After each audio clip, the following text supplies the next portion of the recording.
পশ্চিমবঙ্গে কিন্তু এখন চাকরির ঝড়, একদমই ঠিক শুনছো। 2026 আমাদের পশ্চিমবঙ্গের বাসীদের জন্য, পশ্চিমবঙ্গের সমস্ত স্টুডেন্টসদের জন্য বলতে পারো একটা সুবর্ণ যুগ, সুবর্ণ সময়, যেখানে একের পর এক বিজ্ঞপ্তি কিন্তু আসছে এবং আসতে চলেছে। যেই সমস্ত চাকরির নোটিফিকেশন অর্থাৎ ইন্ডিকেটিভ নোটিফিকেশন প্রকাশিত হয়েছিল, সেই সমস্ত নোটিফিকেশন এক এক করে কিন্তু প্রকাশিত হচ্ছে তার ডিটেলড নোটিশ। আর ইতিমধ্যেই অলরেডি তোমরা জানো যে WBPSC মিসলেনিয়াসের ফর্ম ফিল আপ তো চলছে এবং সেই ফর্ম ফিল আপের ডেট এক্সটেন্ডও হয়ে গেছে, সঙ্গে বয়সের ছাড়ও কিন্তু হয়েছে, যেমন আমাদের বর্তমান সরকার জানিয়েছিল।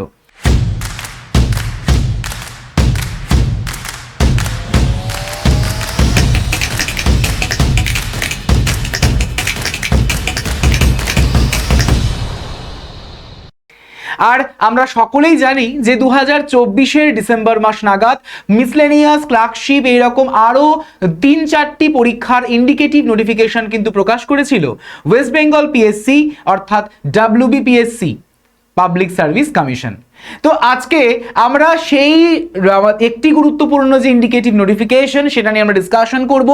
সেটা কবে আসছে, কি আসতে চলেছে, কোন পরীক্ষার কথা বলছি যেখানে কিনা ইংলিশ বিষয়টাই নেই, কি থাকছে তার যোগ্যতা, কি থাকছে বয়স, বেতন কেমন এবং সিলেবাসটাই বা ঠিক কেমন, অবশ্যই আমরা পুরো ডিটেলসে আলোচনা করব, নিখুঁতভাবে ডিসকাশন করব, A to Z আলোচনা করব। তাই সকলে প্রথম থেকে শেষ পর্যন্ত ভিডিওর সঙ্গে অবশ্যই করে কিন্তু জুড়ে থেকো।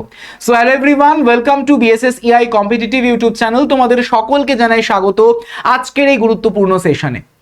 অবশ্যই তোমরা যে কোনো রকমের আপডেট সবার আগে, সবার প্রথম পেতে তোমরা কিন্তু আমার সাথে এই যে নাম্বারটি দেওয়া রয়েছে, এই নাম্বারে তোমরা ডেফিনেটলি কানেক্ট করে নিতে পারো হোয়াটসঅ্যাপের মাধ্যমে। 9836778123 এই যে নাম্বারটি রয়েছে হোয়াটসঅ্যাপের, এই নাম্বারে তোমরা কিন্তু আমার সঙ্গে কানেক্ট করে ফেলতে পারো।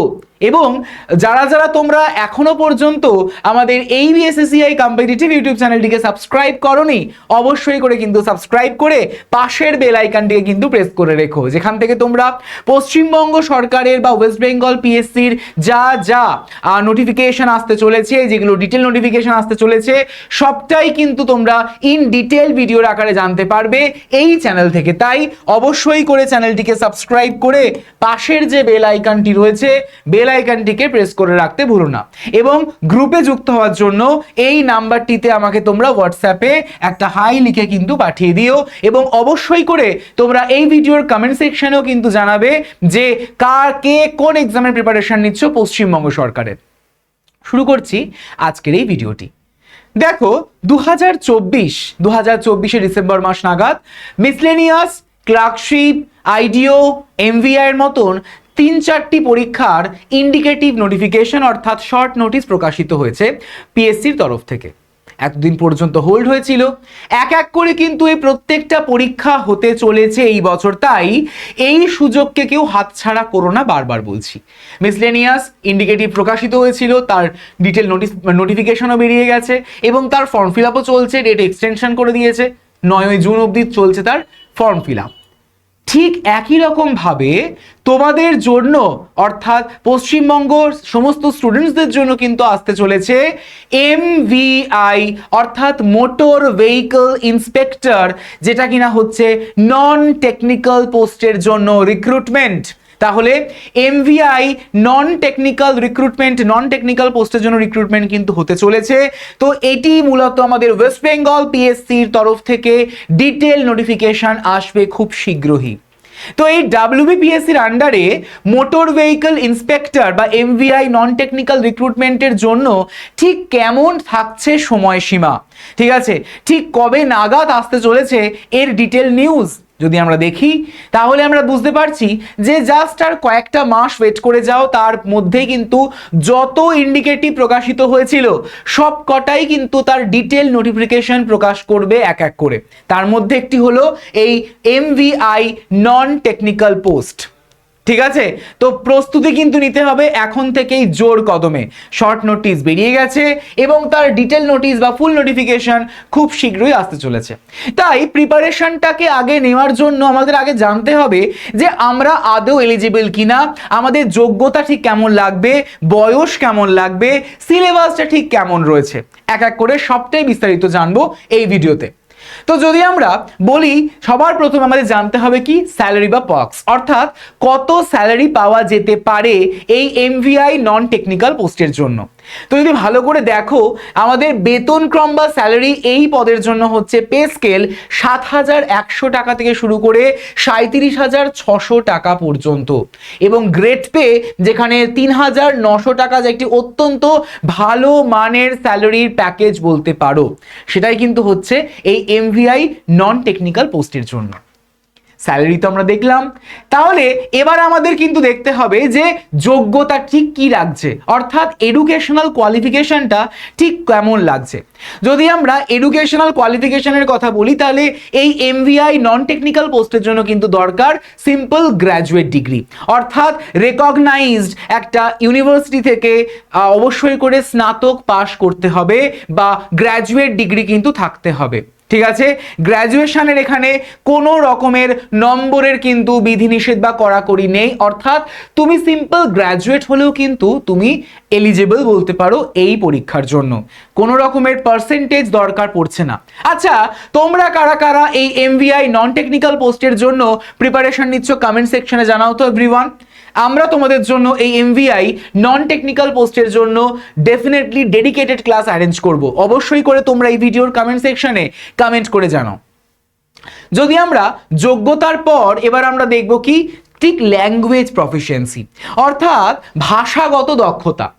তোমাদেরকে অবশ্যই করে লিখতে পড়তে জানতে হবে বাংলা ভাষা, লিখতে পড়তে এবং বলতে জানতে হবে বাংলা ভাষাতেই, এবং যে ইন্টারভিউ বা ডকুমেন্ট ভেরিফিকেশনের সময় বাংলা ভাষার এই দক্ষতা কিন্তু যাচাই করা হতে পারে।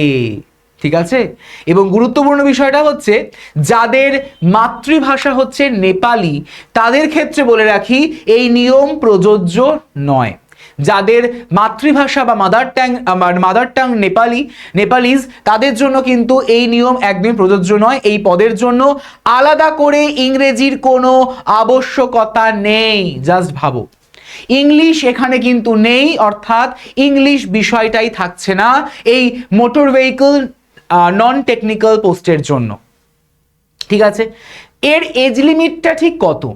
আমরা জানি যে এজ লিমিট কিন্তু মোটামুটি ছিল 18 থেকে 39 বছর বয়স পর্যন্ত, কিন্তু আমাদের সরকার পরিবর্তন হয়েছে, সরকার পরিবর্তনের পাশাপাশি বয়সেও কিন্তু আনা হয়েছে এক্সটেনশন প্রত্যেকটা ক্যাটাগরিতে। তো যদি আমরা দেখি এই 18 থেকে 39 বছর এটা হচ্ছে ফর জেনারেল ক্যান্ডিডেটস। ঠিক আছে, এবং আমরা সকলে জানি যে কিছু পোস্টের ক্ষেত্রে বা আমাদের পশ্চিমবঙ্গের সরকারি চাকরির ক্ষেত্রে বয়স বাড়ানো হয়েছে 5 বছর করে। তো সেই বয়স কিন্তু আমাদের বাড়ানো হয়েছে সাম্প্রতিক নিয়ম অনুযায়ী, কত 18 থেকে 44 বছর পর্যন্ত এই বয়স বাড়ানো হয়েছে। ঠিক আছে, এবং বয়সের ছাড় যেমন রয়েছে এসসি এসটিদের ক্ষেত্রে তেমনই থাকছে, ওবিসিদের ক্ষেত্রে যেমন রয়েছে সেরকম কিন্তু থাকছে। সেটা হচ্ছে আমাদের সরকারের নিয়ম অনুযায়ী যেমন ছিল ওই রকম তো থাকছেই। যদি আমরা বলে থাকি যে এর ফিজিক্যাল স্ট্যান্ডার্ড, অর্থাৎ ঠিক কেমন রকমের হাইট এবং ওয়েট দরকার, যদি আমরা হাইটের কথায় আসি বা উচ্চতার কথায় আসি, তাহলে যারা সাধারণ প্রার্থী অর্থাৎ যারা জেনারেল ক্যান্ডিডেট, তাদের জন্য কিন্তু উচ্চতা হতে হবে ন্যূনতম বা মিনিমাম 170 সেন্টিমিটার, মিনিমাম 170 সেন্টিমিটার। ঠিক আছে, এবং যারা গোর্খা, গাড়োয়ালি, রাজবংশী, এসটি প্রার্থীরা রয়েছেন বা অ্যাসপিরেন্টসরা রয়েছেন, তাদের জন্য কিন্তু হচ্ছে 160 সেন্টিমিটার। এটা হচ্ছে উচ্চতার কথা বললাম। যদি আমরা ওয়েটের কথা বলি অর্থাৎ ওজনের জন্য কত হচ্ছে মেডিকেল স্ট্যান্ডার্ড অনুযায়ী উচ্চতা এবং বয়সের সাথে সামঞ্জস্যপূর্ণ কিন্তু ওজন দরকার। তোমার যেমন হাইট, যেমন তোমার উচ্চতা এবং তার পাশাপাশি যেমন তোমার বয়স, এই দিক মেজারমেন্ট করে যে ওয়েটটা দরকার, যে ওজনটা দরকার, সেই ওজনটা কিন্তু হতে হবে। ঠিক আছে, এর পাশাপাশি চেস্ট মেজারমেন্টও কিন্তু হয়ে থাকে, অর্থাৎ চেস্ট একবার নর্মাল একবার ফুলিয়ে মানে আমাদের কি করা হয়ে থাকে, মেজারমেন্ট করা হয়। তো সেরকমই দেখো, যদি সাধারণ প্রার্থীদের যদি না ফুলিয়ে যদি মেজারমেন্ট করা হয় তাহলে দরকার কত, 81 সেন্টিমিটার, আর যদি ফুলিয়ে মেজারমেন্ট করা হয় তাহলে সেটা কিন্তু হচ্ছে 86 সেন্টিমিটার। অন্যদিকে যদি আমরা গোর্খা, গারোয়ালি, রাজবংশী এবং এসটির কথা বলি তাহলে না ফুলিয়ে হচ্ছে 76 সেন্টিমিটার এবং ফুলিয়ে হচ্ছে 81 সেন্টিমিটার হতে পারে। ঠিক আছে, ডিটেল নোটিফিকেশন এলে আমরা অবশ্যই করে এই প্রত্যেকটা ইনস্ট্রাকশন কিন্তু ভালো করে দেখব। ঠিক আছে, উভয় ক্ষেত্রেই ন্যূনতম 5 সেন্টিমিটার ফোলানোর ক্ষমতা কিন্তু অবশ্যই করে আবশ্যক। ঠিক আছে, আসছি এবার সিলেকশনের রোডম্যাপে, অর্থাৎ নিয়োগ প্রক্রিয়া। ঠিক কেমন ভাবে হচ্ছে নিয়োগ প্রক্রিয়া, দেখো পার্ট 1 এবং পার্ট 2 দুটি পার্টে ডিভিশন হচ্ছে। পার্ট 1 হচ্ছে মূলত লিখিত পরীক্ষা, আর পার্ট 2 হচ্ছে ইন্টারভিউ বা পার্সোনালিটি টেস্ট। ঠিক আছে, যদি আমরা পার্ট 1 এবং 2 এর নম্বর যোগ করা হয়, যোগ করেই কিন্তু ultimately final merit list provide করা হয়ে থাকে বা তৈরি হয়ে থাকে। ঠিক আছে, তো পার্ট 1টা হচ্ছে আমাদের রিটেন এক্সামিনেশন, তো অর্থাৎ যেখানে মোট 200 নম্বরের পরীক্ষা হবে, সময় থাকবে কিন্তু 90 মিনিট। ঠিক আছে, অর্থাৎ 1.5 ঘন্টা। আর প্রশ্নের ধরন হচ্ছে 100টি তোমাদের এমসিকিউজ থাকবে এবং যেখানে প্রত্যেকটা প্রশ্নের মান কিন্তু হচ্ছে 2 নম্বর করে, অর্থাৎ 200 নম্বরের কিন্তু পরীক্ষা হবে। আর পরীক্ষার প্রশ্নপত্র মূলত আমাদের ইংরেজিতে কিন্তু আমাদের হয়ে থাকবে, অর্থাৎ ইংলিশ ভার্সনে কিন্তু থাকতে চলেছে। ঠিক আছে, এবার ডিটেল নোটিফিকেশনে হয়তো বাংলা ভার্সনও দিল, তার জন্য কিন্তু ডিটেল নোটিফিকেশন আসা পর্যন্ত একটু ওয়েট করতে হবে। নেগেটিভ মার্কিং অবশ্যই করে রয়েছে।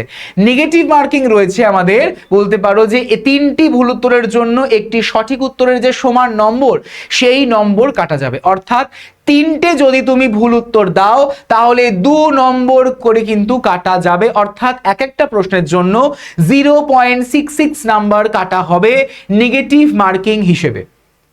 ঠিক আছে, সিলেবাস কি, সিলেবাস তো অবশ্যই করে আমরা জানি, general studies, history, polity, geography, general science, economy, static, GK, current affairs সব মিলিয়ে হচ্ছে 75টি প্রশ্ন থাকবে এবং 25টি প্রশ্ন থাকবে কিন্তু পাটিগণিত অর্থাৎ অ্যারিথমেটিক নিয়ে।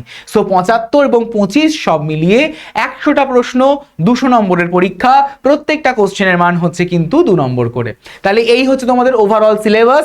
এই সিলেবাসটাকে কিন্তু ফলো করেই কিন্তু আলটিমেটলি এক্সামিনেশন হয়ে থাকবে। ঠিক আছে, তাই তোমাদের সকলের কথা মাথায় রেখে, তোমাদের সকলের কথা ভেবে আমরা নিয়ে এসেছি কিন্তু WBPSC ফাউন্ডেশন ব্যাচ। তোমরা যারা যারা নিজের নাম এনরোল করতে চাও WB ফাউন্ডেশন ব্যাচে, যেখানে তোমাদের MVI non technical post, IDO, miscellaneous, clerkship, food SI সমস্ত পরীক্ষা একই ছাদের তলায় কিন্তু পেয়ে যাবে এই ওয়েস্ট বেঙ্গল PSC ফাউন্ডেশন ব্যাচে। এবং তার জন্য অবশ্যই করে কিন্তু কোড ইউজ করে ফেলো YT107 ফর ম্যাক্সিমাম পরিমাণে ডিসকাউন্ট। এবং এটা তোমাদের বলতে পারো একটা ওয়ান স্টপ সলিউশন এই WBPSC ফাউন্ডেশন ব্যাচের। আবার তোমাদের অনেকের প্রশ্ন থাকছে নর্মালি যে স্যার আমরা তো ওয়েস্ট বেঙ্গল PSCরও পরীক্ষা দেব, তার সঙ্গে সঙ্গে আমরা ICDS এর সুপারভাইজার দেব, আবার গ্রাম পঞ্চায়েতও দেব, তাহলে আমরা স্যার কোন ব্যাচটা নিতে পারি, কোন ব্যাচটা আমাদের জন্য লাভবান হবে? তোমাদের জন্য হচ্ছে কিন্তু এই কম্বোটা, অর্থাৎ যেখানে WB গভর্নমেন্ট জব, অর্থাৎ যেখানে West Bengal PSC, ICDS supervisor, WB গ্রাম পঞ্চায়েত, 3টের একটি কম্বো তোমাদের জন্য আমরা অলরেডি নিয়ে এসেছি। যদি তোমরা জয়েন করতে চাও অবশ্যই করে তোমরা কিন্তু কানেক্ট করে নিতে পারো আমার সাথে এই নাম্বারে 9836778123। এই নাম্বারে তোমরা আমার সাথে হোয়াটসঅ্যাপে কানেক্ট করে নিও এবং কোড ইউজ করে ফেলো কিন্তু YT107 ফর ম্যাক্সিমাম পরিমাণে ডিসকাউন্ট। তাই আর দেরি কিসের, প্রিপারেশন নাও এখন থেকে জোর কদমে, লেগে পড়ো এই সাকসেসের যাত্রাতে এবং সেই যাত্রাতে তোমরা অবশ্যই আমাদের এই ফুল টিম BSSCI কে তোমাদের পাশে পাবে, তোমাদের সাথে পাবে, তোমাদের চলার আমাদের পথ প্রদর্শক পাবে। ঠিক আছে, আর যারা যারা তোমরা এখনো পর্যন্ত এই চ্যানেলটিকে সাবস্ক্রাইব করোনি অবশ্যই করে চ্যানেলটিকে সাবস্ক্রাইব করে ফেলো। এর পরেও যদি কোনো রকমের কোনো প্রশ্ন বা কোয়ারিজ থাকে, চিন্তা কিসের, আমি তো রয়েছি তোমাদের সঙ্গে। এই নাম্বারে তোমরা আমার সাথে হোয়াটসঅ্যাপে কানেক্ট করে নিতে পারো। হোয়াটসঅ্যাপে কিন্তু একটা হাই রেখে পাঠিয়ে দিও। ঠিক আছে, আমি তোমাদেরকে ডেফিনেটলি গাইড করে দেবো। ঠিক আছে, সো এইরকমই যদি আরও সেশন গুরুত্বপূর্ণভাবে পেতে চাও, আরও ভিডিওস পেতে চাও, অবশ্যই করে এই চ্যানেলটিকে সাবস্ক্রাইব করে ফেলো এবং এই ক্লাসটি বা সেশনটি যদি তোমাদের মনে হয় ফ্রুটফুল, অবশ্যই করে লাইক করে দিও, শেয়ার করে দিও বন্ধুদের মধ্যে। তোমরা তোমাদের ভ্যালুয়েবল কমেন্টস জানাতে পারো অবশ্যই করে এই ভিডিওর কমেন্ট সেকশনে। তাহলে তোমাদের সঙ্গে আবারও দেখা হচ্ছে পরবর্তী ভিডিওতে। সকলে ভালো থেকো। Thank you so much everyone.